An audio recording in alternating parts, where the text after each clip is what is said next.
Ron, who is the owner of Fixed Ops magazine, and I was having a conversation with him yesterday. And what he said, I gave him a copy of the book, and what he said was just like, oh, I love that you've backed it by science. Here it is.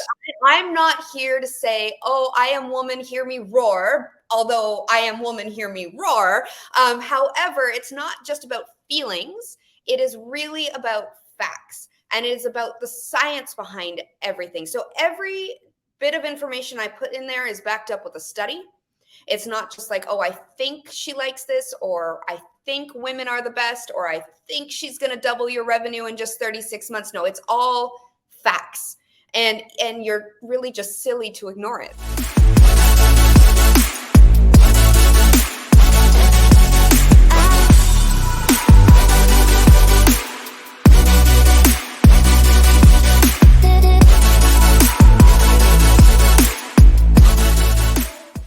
Well, happy Friday, everyone. Welcome into Facts Not Feelings.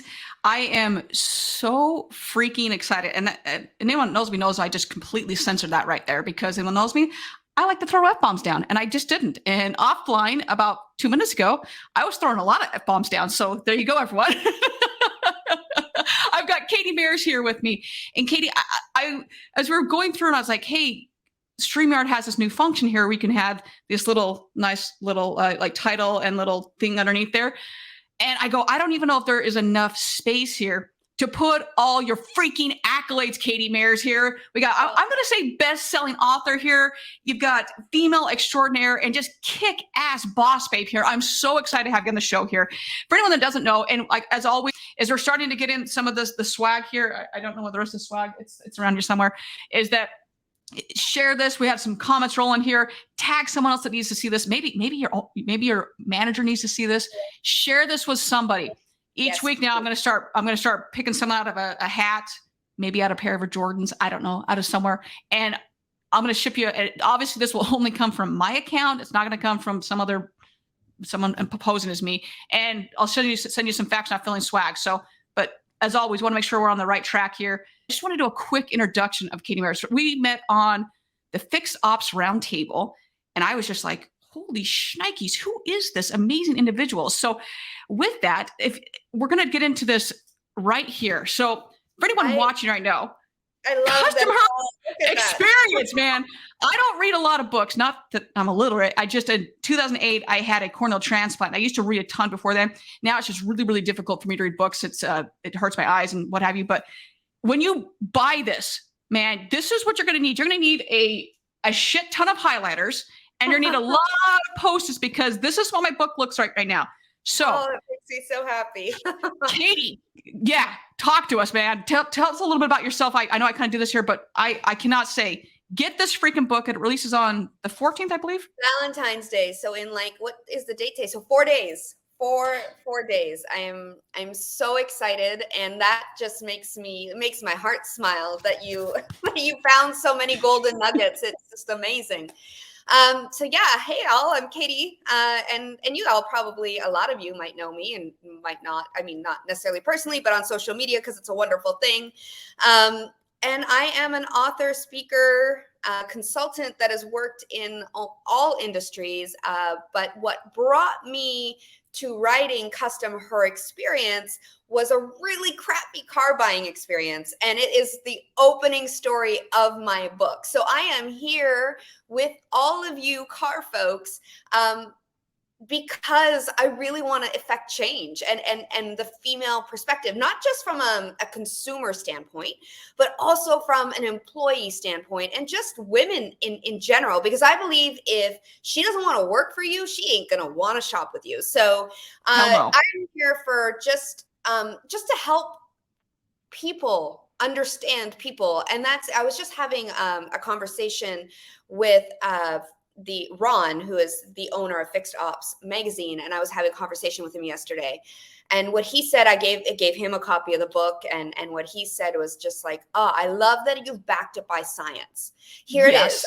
I'm not here to say, oh, I am woman, hear me roar, although I am woman, hear me roar. However, it's not just about feelings. It is really about facts, and it is about the science behind everything. So every bit of information I put in there is backed up with a study. It's not just like, oh, I think she likes this, or I think women are the best, or I think she's going to double your revenue in just 36 months. No, it's all facts. And you're really just silly to ignore it. Oh my goodness. So with that, we're going to dive more into this. And I was sitting there and I kind of talked about this a little bit last night in my Thursday, used to be walk and talk, but in the wonderful Chiberia land that we live in, being from Canada, you understand this, that during the winter months, you're like, nope, unless I have a lot of alcohol in my system, you're not walking outside. So it's not like every Thursday, I'm like, okay, which room have I not done this in my house? Well, I guess we're going back down to the shoe wall. All right, let's do that. But I went down, I was like, I don't even know, trying to encapsulate all the facts and all the golden nuggets in your book. I go, man, okay, so I'm like trying to put these in. I think I narrowed, let's see, I've got probably 20 bullet points of different facts. And I go, I could keep going on and on about this. I'm just going to throw down a couple of these little facts in here. So women own 9 million plus businesses. They employ 8 million. They generate 1.4 trillion. That's what a T, $1.4 trillion in sales. Women earn more higher education degrees and start business at a faster rate than their male counterpart. Women make up more, about half of Twitter and Facebook users. So as I go through there's a reason why I'm going down this route, is that they also influence and make up 83% of non-business to business purchases. Okay, so think about your household. Think about what they're doing. If you have a family, whatever you're buying in your house, who's making that decision for you? Think about that for a second. They're the number one referrer. So if I make a purchase, women, think about this, and men as well. How likely are you to go make that reference and, hey, go leave us a review? Men, women, think about this right now. How quickly are you to go tell that story about how great or how absolutely atrocious that experience was? Yeah. Women are your number one referrer. In fact, they're 25 to 35% more likely to make a referral and leave that review than their male counterpart. So all of this to think, okay, maybe, just maybe, we might be wanting to market to that chief purchasing officer, which is a female. Now, going back to what Katie just said earlier, man, if I'm a woman, which last I checked, I am. I'm checking my body parts here. Yeah, I am. If I don't want to work for your company, I sure as hell am not going to come buy from you guys. So take this a little bit step further. 91% of females feel misunderstood when it comes to advertisers. 76% question if companies even comprehend their needs. So there's a ton more here. We can get the auto part. I know we're going into Super Bowl Sunday, and obviously you all know I am Sports Center is my binky. I live and die by, got to watch it in the morning, got to watch it at night. I live in, whether it's gaming, whether it's sports, name an industry, and women are making up 50% of everything. Well, you talk about the Super Bowl's coming up. Who is organizing the get together? Who is organizing the menu and the meal plan, and then going out and doing all the purchasing of the brands and the shopping for that day? Who's deciding what jersey their kids are wearing or you're wearing? Who's going to go out and say yes to purchase that? It is her. She hands down decides every little detail of Super Bowl Sunday. The dudes just show up, eat the food, and watch the game, and she does it all. And so if you're really interested in capturing a huge audience, I mean, it's crazy to think it's 50%, roughly 50% of our population. We're half women, half men. But we just ignore her. And we ignore that she has this influence. I think it's the stats. I mean, they've changed year by year, but right now I think she influences about $43 trillion of worldwide spending. Oh, I have that in the bullet point. It is 43 trillion. Yes, worldwide spending. And that is only going to grow as she, owns more businesses, as she employs more people, as she takes on more of a reins in the finances in her house, with more economic power comes more spending power. The more money she makes, the more say she has. Yes. And I'm going to bring up Steve Apicella. And Stephen, as you say that, I don't want to pour salt in an open wound here. But Stephen's saying, I can't wait to read Katie's book. Brooke, how did you already get a copy? Well, I don't know if you can see this, but it says advanced release, not for resale right here. So that's how I got it. And not only that, as I love Katie so much, is I'm actually, man, this is the joys of going live right now, Stephen. I actually got a handwritten note from Katie as well. So I'm just going to say is that I'm pretty special is what I am. But he goes on to say, I've always believed inclusion of an overlooked but critically important group is never achieved through exclusion of anyone. Auto retail needs to embrace everyone's needs before and after the vehicle sales if we desire a lifetime customer. Mic drop, yes. There is so much more to learn here. Bravo, Amazon pre-order. Here I come. Yeah, Thank buddy. Yes. You.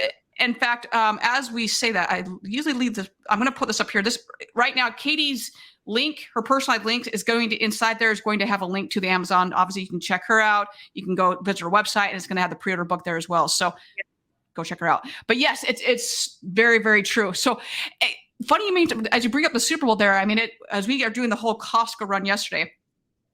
I know what our favorite beverages are, and we're sitting there and we're going back and forth. And as Chris sends out the text to the guys and the husbands, and some people kind of don't respond. And I go, you know what? Let me text the wives.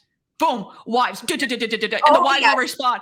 And I go, so wives got it covered. Don't worry about it. Which is like, they're all on it. They've all got the shit covered. And I go, okay, so we have a certain, a beer brand. And obviously we always like to buy a local, living in Chicago. We have phenomenal beer here in Chicago. So I go, hey, who wants to do beer? And everyone's like, we're not really, whatever. I go, okay, I know the guys are going to want it, but no one really respond back. I go, okay, that's fine. Just know that I am deciding what beer we're getting then. So, and once again, so we choose it, but the same thing goes is that every chip that was purchased, every dip that was purchased, every beverage, everything was purchased. So, and then here you go. So then you look at her influence, not just within like your immediate like friends and family, you look at the influence of the future generations. So I have 3 kids, and before my divorce, I would have these kids over every Friday. My kids and all their friends and the moms would all get together Fridays, and I would cook a meal for them. But I always say, well, think about it. Every kid that walked up my driveway saw my brand of vehicle. And every time they walked into my house and opened my fridge, because I had a very open, like, hey, mi casa, su casa, tu casa, right? Like, it's very like, just go in my fridge, don't ask me permission.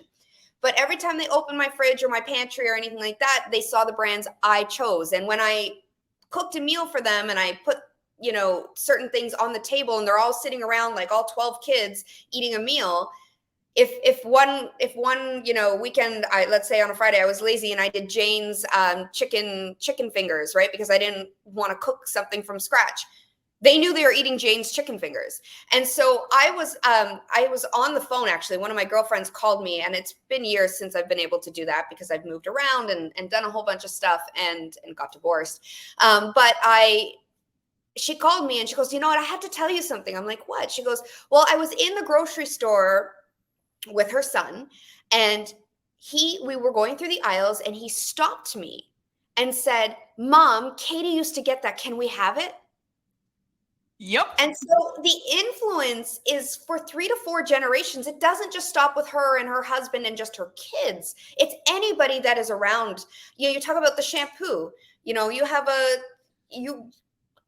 every person, like if my sister were to stay at my house or anybody, they're what shampoo do you use? It's there. Yep. They go buy it. Just the influence we have is astronomical, and it spreads far wider than anybody is willing to look.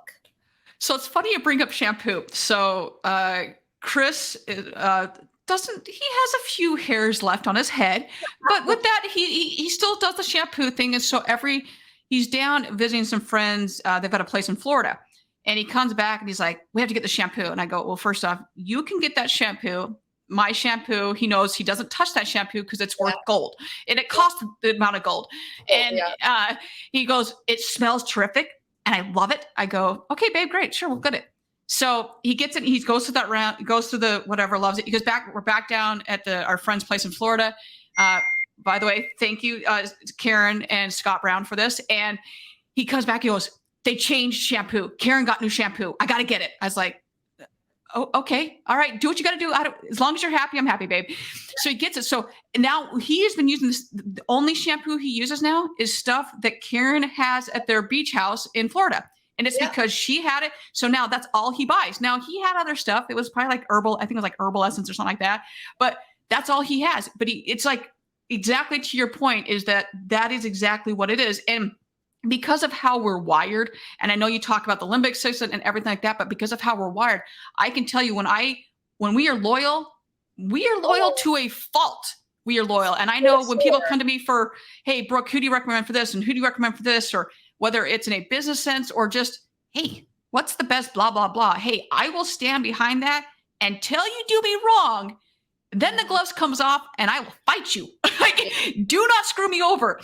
But because of that, I will, and anyone that knows me knows that, hey, when I believe in your product, it's because I would use you and I do use you. And I will scream it from the mountaintops. Mountaintops. We're the original social media, right? Like, yeah. I mean, even back in the old days, you can paint the picture of a white picket fence and a woman sipping lemonade in the backyard and seeing the wife next door coming out because the kids are playing and her just creeping up and saying, hey, how are you? And then them gabbing about everything that's happened in the last week. I mean, like, that's how we are wired. And it's not, and I go back to facts. It's not because I think this is how we are, but this is like physiologically how we are. We communicate with both sides of our brain. We communicate with, I think it's 20,000 words versus like 16,000 words. We use more words a day than men do. We communicate with creativity and logic, where men just communicate with logic, one side of their brain and one side of the hemisphere there. And it's just who we are, and we want everyone to hear it. And now we've got this megaphone called social media where we want to be social and tell our stories. Unfortunately, we're going to tell more negative stories than positive ones, because that's what we do. So you have to work really hard to get that positive story out of us. You really do have to provide that experience. And if you do, then we're going to be shouting it from the mountaintops. Well, you even go in here to say that women spend 30% more time per day networking, online, social media, and everything. So you take all of this, and going back to what we said earlier, the amount of time we spend, whether per day, that we influence all these different things with the number of referrals. So all those different things add up to, what are you doing to build that relationship? What are you doing to communicate? What are you doing to build the actual experience? Because if you think you just go in, let's just go in the car industry. Obviously, this is fact, not feelings. We're about the car industry or about automotive, moving the auto industry forward. I love that you talk about this, because I bring this up all the time in dealerships. Okay, let's talk about the bathrooms for a hot second. Oh my God. Times you walk in, have the guy go into the women's bathroom. I mean, it's just, you got papers overflowing. It's a hot mess is what it is. It's a hot mess. It's so lighting. It's like, when you look in the mirror, the hand towels hurt you. The soap is disgusting. There's no place to lounge. There's no full length mirror. There's no, like, it's not conducive to what a woman wants to experience. No, not at all. And so taking that and saying, okay, so I love the part also is, and we talk about, we're going to promise you about abusing the customer. I've got that, I think, like 3 stars next to that, because whether it's the CRM, whether it's the people, process, products. So when you say, well, Brooke, I'm not abusing the customer. I'm not going out there hitting the customer. I'm not talking about that. And maybe you actually have hit the customer. I've seen that as well. Believe me, I have. I have definitely seen that. But when you say that you're going to follow up the customer, you're going to provide this world-class experience. Oh, we have this digital retailing tool that's going to be a red carpet. Really? Is there a red carpet out there? Nope, there is not. Okay, what are you doing that's actually doing what you say you're going to do? Because the minute you break that experience, you've abused the customer. And every time you do that, the customer is going, you're better off saying nothing, right? Like, you're better off doing nothing, because I even talk about that in terms of working with your current female employees or bringing on female employees, is if you're going to set diversity and inclusion and bringing women more to the forefront of your organization, and hey, listen, merits matter. So diversity and merits, they are they go hand in hand, but I mean, the woman needs to be able to do her job, and so does the man, right? So, I mean, merit is important. But if you are going to focus on giving women that opportunity and you're going to make that promise, you got to do something. You got to do something about it, even with women in your business or as customers, because if not, disappointment is expectations not met. So don't set the expectation, and she won't be disappointed because she won't expect anything from you. It's better to do that than to break trust, because once you've broken trust, you're not getting it back. No. And we all have the stories of whether you are a male and have seen it happen in your store, or you're a female and it happens to you pretty much every single day. Let's be honest, it happens all the time. And it doesn't matter if it's in the auto industry or really anything. It happens a lot. And this, I don't want to be negative about this. What I mean is, man, there is so much opportunity. And how are you seizing it? Man, that's my question, is how are you seizing it? So Stephen is in here, connect the disconnected parts of the dealership ownership journey with Katie Maier's book. It's just a click away below. Look at Stephen coming in here. Need to offline info on how to get my copy signed. Brooke can't have the only signed copy. So then obviously he's thrown in here the actual, all the stuff here about how to actually get the book here. So Stephen, yes, I think that Katie may be able to help you with that. I can help you with the signed copy. I can at least do a sticker plate or something. We'll get creative. We'll get it out to you. Yeah. And Stephen's obviously doing a phenomenal job of connecting every portion of this. So it's awesome here.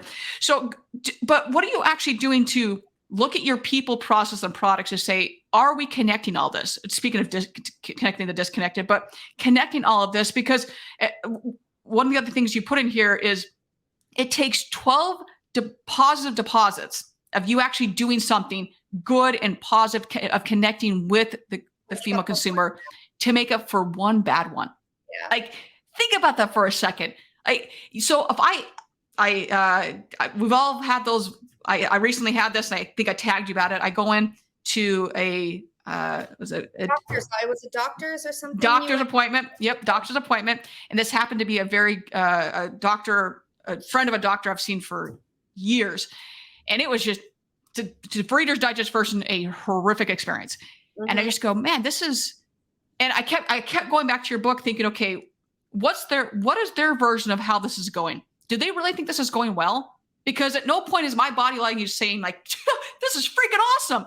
At no point is that at any point. Like, I've been back here for 2 hours. You guys can't take simple simple things you should be able to do. Like, you get taught, my background's in medical before I got into auto. So simple things you get taught in like the first year of medical school, like you should be able to do this stuff, and you can't do it. Like, I was just blown away. I'm like, how? And you lost me. Like, you lost me at the very first meeting. I will never be back here. And it's, as I told my doctor, the doctor that I know very well, I just go, out of respect for you, I'm not going to get into it. It was just a very, very poor experience. And then I just go, man, you didn't even have one deposit. Like, it was just shitty all the way around. Like, really?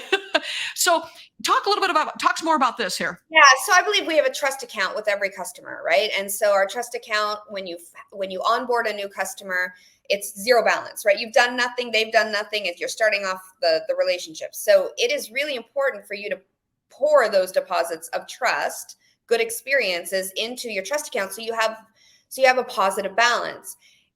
If you don't, and you screw up the first time around, second time around, listen, we're human. We're all going to muck it up, right? Like, we're all going to drop the ball. It's going to happen. We're not robots. It's just going to happen. So if you don't have those deposits in, you go into overdraft. And once you're in overdraft, it is near to impossible, to win her back, or any customer for that matter. And if you do, they will be the fence sitters that the moment there's something that is more convenient. So people think that quality and price is the thing that keeps people. No, it's convenience. Like, we all don't change our cell phone company or our internet company or our cable company because it's just too painful to go through that process and get set up again and do all the things. Like, it's just not convenient enough. We all hate them. We all hate dealing with Verizon and TELUS and all the different companies. We hate them. But we don't leave because it's more convenient to stay. So they've got this monopoly on us. They can treat us like crap and it's not going to matter. But I'm working right now with a salon that I've known for years and worked with over and over again, and they're striving for excellence. I looked at them the other day, or I guess it was a couple weeks ago, when I was in their salon, and I said, so when you throw a rock, how many salons do you hit? And they're like, I don't know, I could probably hit 5 with a pebble. And so I was like, okay, so let's talk about it. In all 5 of those salons, or let's talk dealerships, you could throw a pebble and hit 5 dealerships in that auto park, that, the auto center where there's every single brand, right? Like you could throw one stone and hit every single brand that imaginable. So you all sell cars. You all have you all have a process. You all are transparent with pricing now, because online is a thing, and we've all built our cars and done our research. So they're literally ready to buy when they come in, right? Because they've done it all. What's your differentiator? It's not your car that you're selling. It's not even your brand, because guess what? If you're looking for an SUV, every single brand has 2 or 3 different SUV models. So there's it's not your brand, it's not your quality, it's not your price, it's your people, and it's the experience you provide. That is your delta. And so you have to build that trust account, because if you don't, the dealership down the street will take your customer and they will pay more for a better experience. So price, quality, vehicle doesn't matter. The people you have, the relationship you build, that's what builds trust and loyalty. If you don't have that, you've got nothing. You've got nothing. Oh man, everyone loves to use the Amazon experience, right? And everyone loves to use Amazon. And I don't know how many people actually understand that I can go to Target and pay less. Yeah. But Amazon experience is, and Target does a great job. Like Target has set a precedence for the amount of times we were talking about Bed Bath Beyond earlier in our household last week, and I've stopped shopping at Bed Bath Beyond. It's not because their products suck. It's because it's so cumbersome. I pay for something each year to have this membership. But if I want to do pick up at store, it is quicker and more painless for me to actually go there, find it, and check out than try to do pick up, versus Target's doing a phenomenal job at that. But I know with Amazon, period, hard stop. Amazon, as we all know, I buy it. There's a good chance I'm paying more for it. But I know if when it gets here, it's going to get here. It's going to get here, and it could get here in 3 hours. If there's a problem, no problem. I'll drop it off at Whole Foods. I don't have to worry. Like it's so seamless. It's the people, process, product. Now, you made a really good comment on fixed ops round table. We had, it was on our the customer, our modern retailing panel, that said, hey, if any point during that process, though, if you dropped it off at Staples or wherever, or Whole Foods, if someone during that process I almost dropped an F-bomb right there. I reeled that one in. That was really difficult for me to roll that, but screwed it up. That would have been, as a consumer, it's just the same as in the auto industry, that reflects poorly on Amazon, even though it was Whole Foods or it was Staples. Yes. The same thing happens in automotive. In the consumer's mind, we'll take Toyota. It's all the same brand. Now, even though it happened at a tier 1 level or a tier 2 level, it doesn't matter. The consumer, all they see is, I hate Toyota now. I hate Honda because I had a bad experience on Auto Trader. They don't care it was Auto Trader. They just know that was Toyota or that was insert whatever. So all this is inclusive to say that, hey, wherever it goes is, if you're not having, and I got to be really clear here, is that this doesn't just happen by you sitting back and be like, all right, come in here and write a $60,000 check for me, because now Becky Turnick last night had Paul Mackin. I apologize if I said your name wrong on the show last night, and said the average car payment right now is over $700. So if you're just waiting for them to come in, this is going to require effort.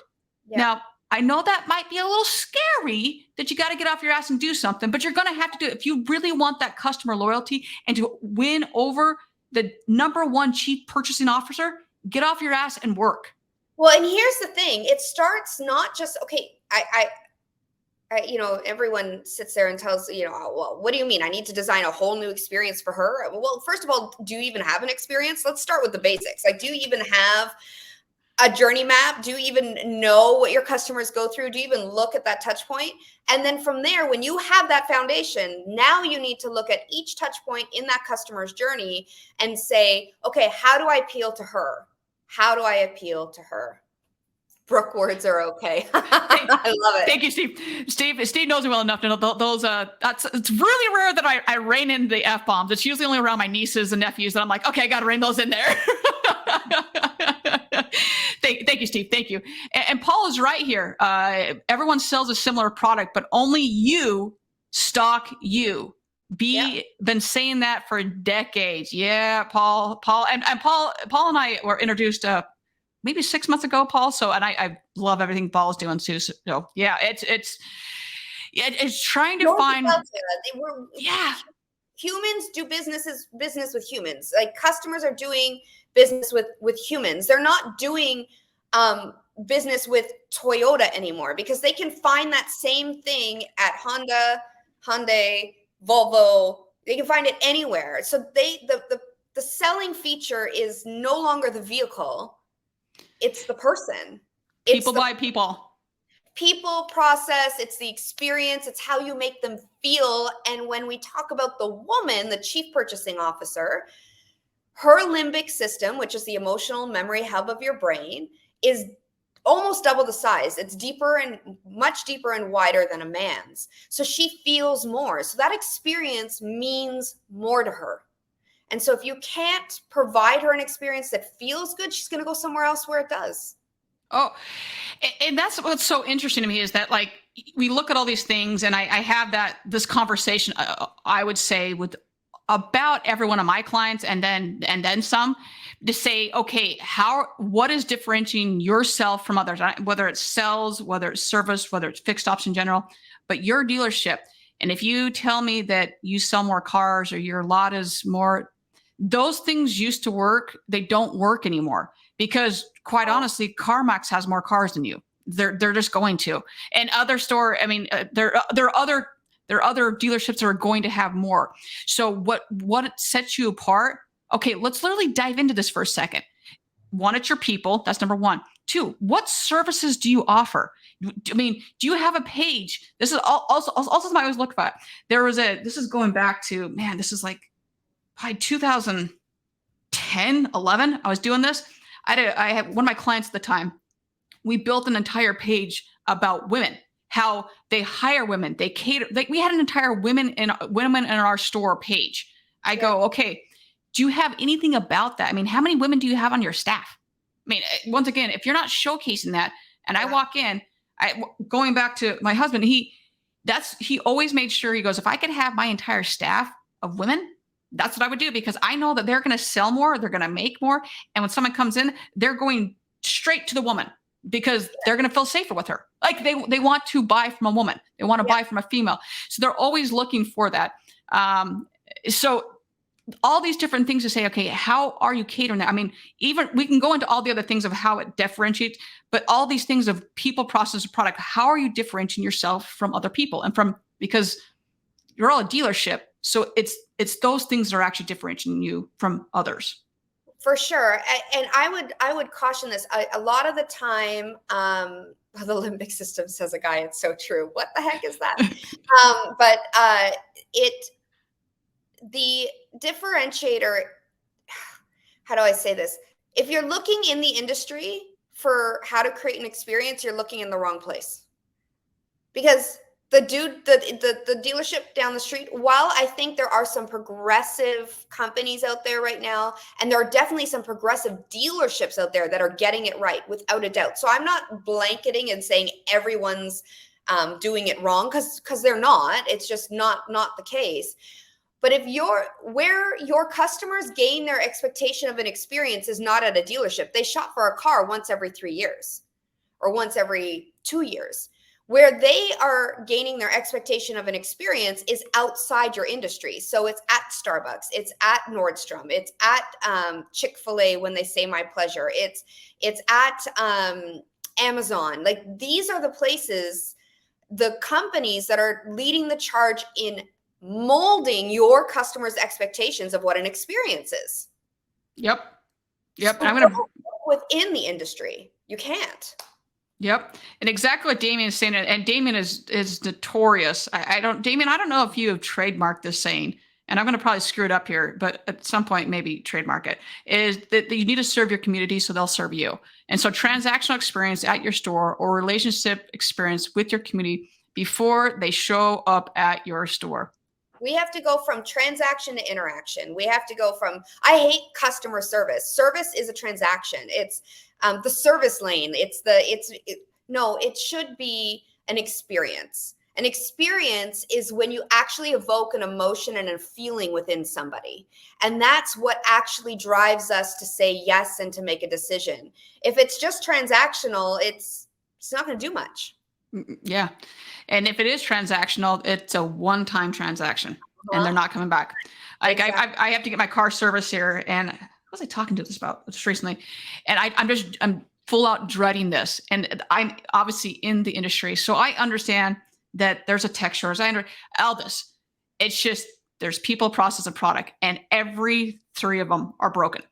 And I can't schedule online because they screwed up everything about the car. And so I can't schedule online. So I know I'm going to have to call. And we all know what happens when you call a dealership to try to schedule a service. So I'm just like, oh my goodness. And it's like, it's just, I'm dreading it so much. I'm like, oh, but I have to get a service. And if from a convenience standpoint, it is very close to me.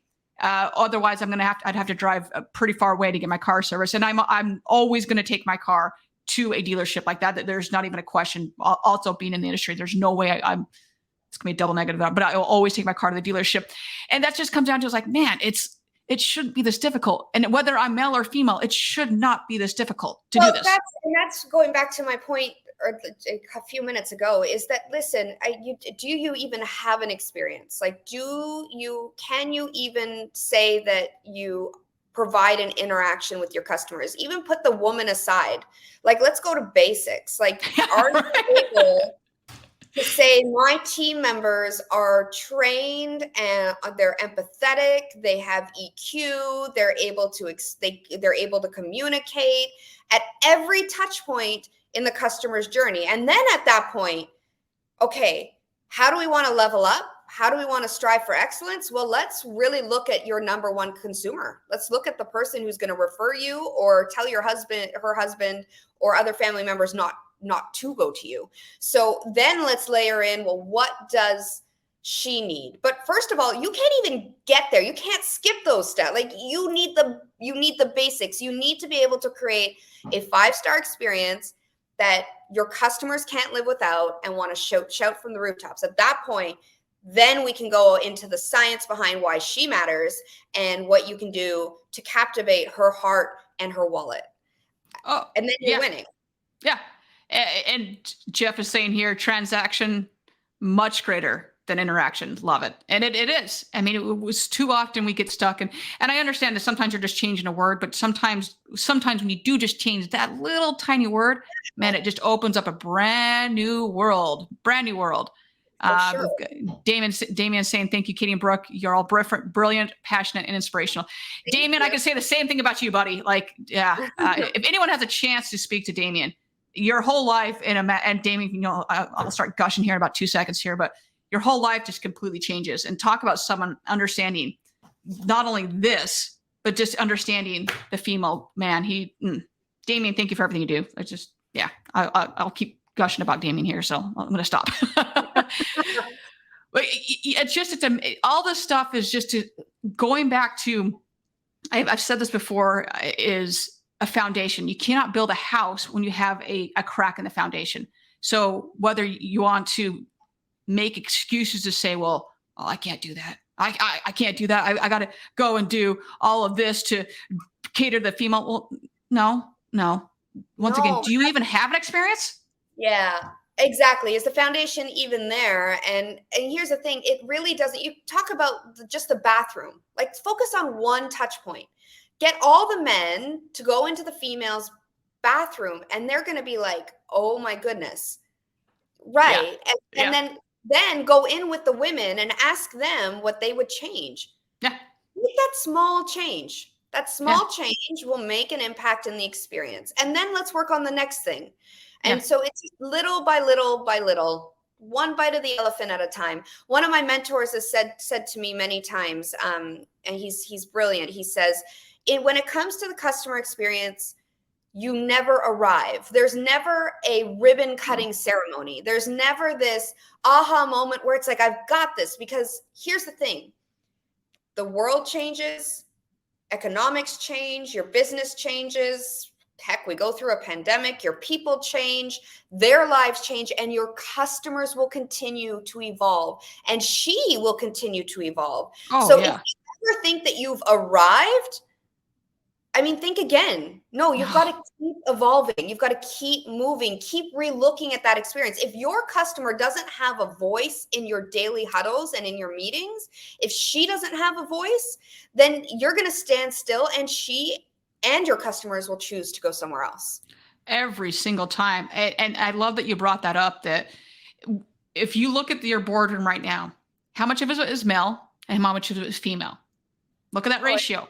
It's like 85, 15 in the auto space. So in order to get that to a better ratio, you got to start somewhere. So start bringing in females to say, okay, start with the bathroom, then say, okay, so I've seen this done. There are dealerships that are doing it. There are lots of businesses to say, okay, I can speak from experience that I've seen nursing mothers coming back to work and saying, I don't even have a place to go. I've got to go in this corner over here. Yeah. What are we doing? I mean, so start asking your females in the workplace to say, hey, talk to me a little bit. So you start have all small. Resources. You literally have everything you need. Even ask your wife, ask your daughters, ask your, you have it's not rocket science. I wish I was that brilliant that it was rocket science. I'm just the woman that's willing to scream it from the rooftop and want to shake everybody and say, oh my gosh, we're missing out on the biggest opportunity. But it's not rocket science. We don't need, and I write myself out of a job here, I guess, but you don't need a coach to come in and tell you this stuff. Read the book and lean on your people and make some changes. And once again, I'm just going to keep holding this book up because it's that important. It's not just automotive, it's business.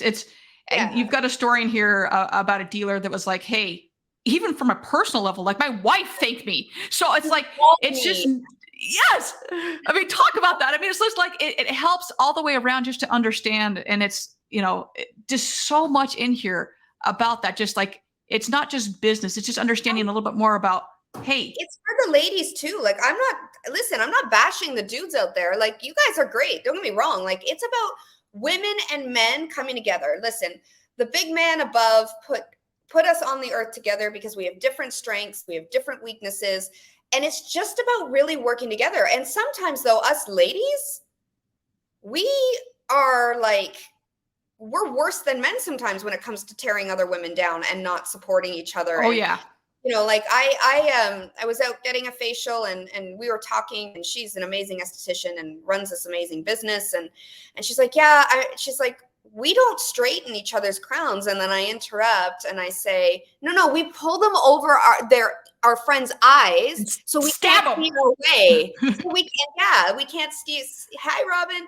So we can't, see where we're going. And so I'm not bashing men. I think we need to start working together as humans and just understanding that, listen, this is my physiological difference to you. This is what makes me me. This is what makes you you. And now how do we use those strengths to exactly. So in an environment, a work environment, I have a chapter in my book, it's called Fee plus Male. Like, it's not female, but it's like, how do we make female? How do we create this female environment working with men and women together? Yes. And so I think it's, man, I got to go back and look at our schedule. I don't know what's next. I think it's in 2 weeks. I've got Daryl Terrell coming on the show, and awesome individual, and also met him on Fixed Ops Roundtable. And we were talking a lot about this, of how the female, catering to the female in our industry, and how important it is that exactly what you're talking about, of having the males champion that, because you cannot have one side and one gender being like, rah, rah, rah. Apparently in that voice, I don't know what voice that was, but it was some type of voice there. But, and then the other side, like, no. And whatever side that is, whether it's the males being like, yes, yes, yes, and the females are like, nah, not so much, or whatever it may be, it has to be both. And where males right now have so much of the boardroom, it takes that side to be like, okay, yes, let's do that. Let's do that. And pulling each other up. And also as females, for the love, we're all in this together. Stop doing yeah. Yeah. Like the world is full of opportunities, right? Like it's not, we don't have to live in that scarcity mindset anymore. No. We just don't. There's enough meat on the bone. There's just enough meat on the bone for every man and woman, by the way. Yep. There's enough meat on the bone for everybody. So if you see, I mean, coming into the automotive space, I dared to do a post about it, I guess, last week, and it's in my book. But when I came into the automotive space, I was literally blacklisted by women telling me that they're telling people not to bring me on as a speaker because they thought I was going to have too much success and take their business. And I'm like, but I do this and you do this. We actually complement each other. So let's try to cross promote instead of, but I was literally for about a year blacklisted from all the conferences. They wouldn't hire me. It's crazy. Nuts, man. I hear you. I hear you. I once again, this will be another drinking thing that we'll have to do because it's crazy. But once you can find your tribe to be like, hey, I'm going to pull you up. I'm going to pull you up. And we've done a lot of these together where it's like, okay, let's have just some kick-ass boss babe women come together and let's all find, okay, you need, it's just amazing the power that can come from that. But once again, I'm going to go back to this to say that, and by the way, hi, Dusty. It's amazing, but you've got to also have that male counterpart because it takes both of us coming together to make this incredible amazingness happen. It's so cool what happens when you have all this when both genders come together, and it's really cool. Really cool. Oh my goodness. I felt like I could talk to you about this forever. I got to say, we got Stephen coming. Frankly, add a woman's desire, customer experience to a long list of things misunderstood to guys. To be clear, it's not intent, in my opinion. It's a language we must learn. I agree. But Stephen, here it is. We need to learn your language too. So I'm not saying, I'm not like, here, I'm going to say shit. I never say shit on anywhere, but we're not shitting on you males. Like, we're just not. Like, it's about understanding each other. We have to learn your language. And I talk about men and women in this book. I talk about the physiological differences and the facts and the science behind it. It's not like in this book, I just talk about her. I talk about how we can understand each other, because once we can understand each other, we have that solid footing, that foundation that we can start walking next to each other and helping each other out. Yeah. This is one of those that I feel, not even Phil, I'm going to say Phil, because not, I know that you did the audio version. So I will end up listening to this. I'll be reading it. There's just so much. It'll be out about 4 weeks after pub date. I'm still having to do a few little tweaks, but yeah, the audio version is there. Nice. And Dusty's saying communication is key. My wife and I have the conversation to help understand each other. And that's the only way. That is the only way. Like, just talk. Yeah. We'll talk and listen with the intent to actually understand the person, not just a rebuttal. Yes. Yeah. Oh. Katie, I could sit here and talk with you for probably, I just looked at the time. I was like, oh my gosh, how are we already at 48 minutes? Like we're cruising here. Like, it's just been, there's so much in here. And there's always that little bit of trepidation. Like when someone asks you to like, hey, I'm going to send you, and I'm like, okay, yeah. And I've been sent stuff before and it's like, oh, I'm going to have to break someone's heart with this one and be like, okay, how could I like gently let someone down? I was like, after I got into like the first couple of pages here, I was like, damn, she is onto something here. Like, this is incredible. So it's awesome. I cannot champion this enough. And as Dusty says, she has to spell stuff out to me sometimes. Oh yeah. And I will say, before we can jump into the lightning round here, is this, that as females, don't stop with the mind games of trying to think that the guy understands you. Just tell them what you're thinking, please. Okay, for the love. But here on the flip side, for all the dudes out there, be willing and open to actually hear her. Yes. Because a lot of times she doesn't say things because she's tried to in the past and she hasn't been heard and she's been shut down. Yes, and yes, so, yes. So then she learns, like any human learns this behavior, she just doesn't. So then she expects you to read her mind at that point, because she's like, well, if I say anything, then, and you react this way, it's counterproductive. So I'm just not going to say anything. And so she learns to shut down, and then he learns to shut down, and then communication is shut down, and it's not a good situation. So yes, ladies, be daring enough to speak your mind. But to the gentlemen out there, be compassionate enough and empathetic enough to hear her out. Yes, it's a two-way street, as my good friend Bill Schomburg always says. It's a two-way street. One more thing from Dusty coming in here. So something I work on is not being the fixer. Oh my gosh, thank you, Dusty, for the love. Thank you. So I heard this, when your wife or anybody in the relationship, when you're about to have a conversation, just simply ask them, do you need me to listen to you right now, or do you want my counsel? Yep. Like, which one is it? And if you want me to listen, I'm just going to listen. Cool. But if you want my counsel, then I'm going to give you my opinion. Yep. But then that person is open to it.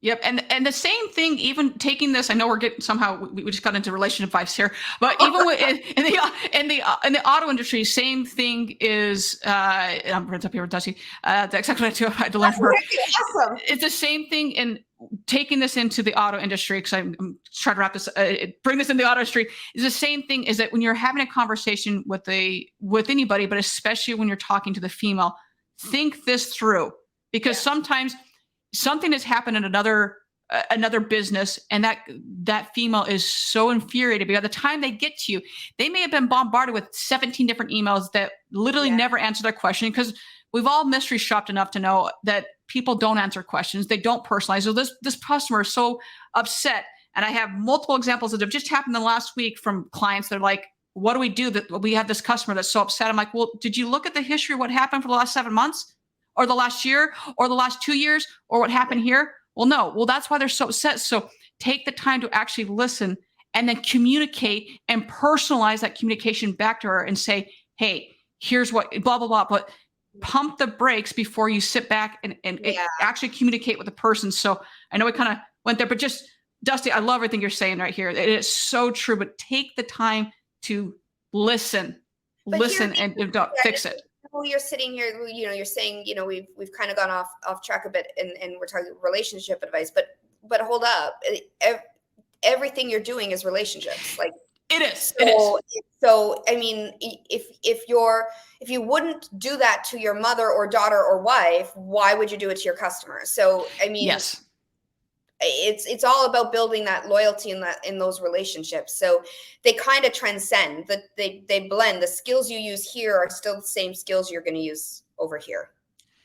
Yeah. So it always makes me wonder, when you are treated a certain way, it's like, man, if you're treating me this way, I feel badly for whomever you have, either your mother and that's the first thing I always look like. If I get treated, how you treat your mother is how you're going to treat the next person. So just, 100%. I'll just leave it at that. Man, it has been an eventful show, Katie. Eventful show, a very eventful show. And I love it. I'm so excited. It's just been once I met you, I was just like, she is a powerhouse. Like, just, thank you. So thank you so much. Once again, thank you so much for this. I'm going to leave this up here covering my head right now. Everyone, get yourself a copy of this. It's absolutely incredible. Do yourself a favor and read this when you show the customer that Dusty's saying, when you show the customer that you understand them, they are more likely to form a relationship with you. The customer is under no requirement to understand the dealership. None. That's not their job. Your job is to understand them. That is in the boat. One more little thing here, because that's I get all the time when I'm doing trainings or I'm on stage, and I'm very interactive when I'm on stage, but I'll get this, well, I don't have time to create a relationship. I'm like, okay, so do you have food on your table? Yes. Do you have a roof over your head?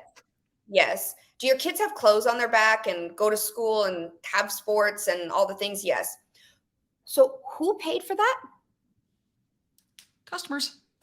Right. So if you don't have time for your customers to create that relationship, you are in you can't work. every business has a customer, else you can't make money. Like it's just there's always a customer. So get your head out of your ass. and yeah, thank you. Gotcha. And realize just how important those customers are to you and your children, and the roof you have over your head, and start caring. Otherwise, you're gonna take yourself out of a job. That's what you're gonna do. It's the money is there, the ROI is there, and listen to the words that are being said, because it is amazing. I mean, we talk about facts, not feelings, and man, the amount of data that is in this book is out of control. So do yourself a favor and get on board, my friends. Get on board. So, oh man, all right, Katie. So let's jump in here to. Right. I know we just got through a ton there, and go back and watch this. As always, next Thursday, the podcast goes live on Thursday on YouTube. It'll go live on Thursday as well. Go back and watch this. Obviously, it's on LinkedIn, it's on Facebook and Twitter. And then next week it'll be up as well. So everyone, this is one you're going to want to rewatch. I'm pretty sure. But with that, we will dive in here to the lightning round here. So, yeah, buddy.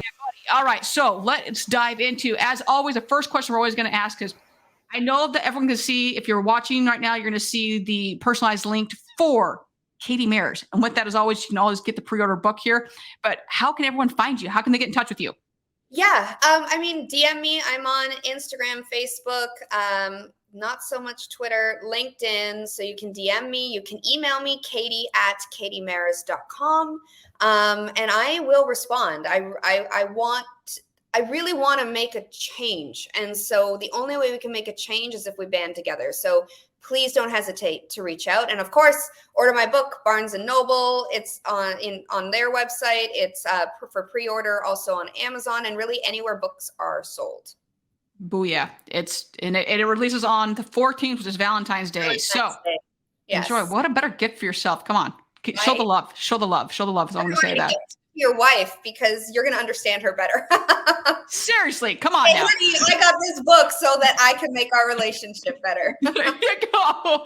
I can't think of a better way. Let's be honest. All right. What is your favorite thing to do outside of work? What are your favorite hobbies? Oh gosh. I would say right now, I'm a yogi, huge. I love yoga and I work out a ton. It's like my sort of Zen space. But also I love to fly fish. So yes, I have a fly fishing account. It's called Katie on the Fly on Instagram. You can see all my catches there. But yeah, I love to fly fish. That's awesome. I tried fly fishing once. It did not go very well. It was not a good experience. Yeah, I know. I love it. Yeah, I love it. That's props to. That's not. It's not easy. That's very impressive. It's not. And that's another sport that's very male dominated. So there's not a lot of women out there that have caught the fish I've caught. Dude, that's awesome. Yeah. Kicking down doors. All right. What's your favorite vacation spot? Anywhere with a beach. Anywhere with sun and sand. It's exactly the same way. And I've got a drink in my hand. I'm good to go. All right. So obviously you're doing a lot here. So this can be either in personal life or in business. How are you distinguishing facts from feelings, and either in personal or in business? Gosh, I think I'm in a very self-reflective season right now in my life. And so I am all about working on me and actually distinguishing facts from feelings and making the changes I need to be better for myself, my kids, and everyone else out there. That is a beautiful answer. Love it. Okay. So let's go with, what is your favorite car? I don't have one. You don't have one? Okay. All right. I don't care what I drive. I really don't. As long as it's not a van. And right now I drive a Ford Expedition, a really huge, soccer mom truck that's not a van. So, okay. The better question then is, what is your favorite pair of shoes? Louboutins. Christian Louboutins. There we go. I can answer that one. I figured you'd get that one. Okay. So, all right. Let's wrap it up with, what advice would you give your younger self? Oh, that's heavy. My goodness. What would I give my younger self? Honestly, and I think it's advice that everyone needs to give their younger self, is that God put you on this earth with a set of skills that are unique to you. And just know your worth and know that, you know, don't lose it along the way. You're gonna be hit with so many flying rocks and sandstorms and all the things, but don't ever give up your self-love and your self-worth, because there's only one of you on this earth. So I would think that I would keep telling myself that if you keep going and you keep persisting and you believe in yourself, then the world is your oyster. Amen. I see, it was heavy, but you came out flying colors on that one, and I just knocked my mic off. There we go. I love it. All right. Well, Katie, thank you so much. It has been an absolute pleasure to have you on the show. Everyone, I'm going to say it one more time. If you have not pre-ordered this book, go pre-order. I am literally covering up my face right now. So you will go pre-order it. Do yourself a favor, do your business a favor. Go do your sister, your wife, any female in your life, do them a favor by getting them this book. It is absolutely amazing. And honestly, you're going to do your business a favor. It's amazing. So Katie, thank you so much. And you're so welcome. And as always, everyone, you know, I always finish this way, is find a way to serve today. Find a way to go help someone. As it can be a colleague, it can be a friend, it can be opening a door for someone. We have the Super Bowl party around the way, so it can be helping someone with that and saying, let me help you with that. Let me take some of that burden off you, but find a way to serve someone today. And with that, everyone, we will see everyone next week. All right. See you, everyone.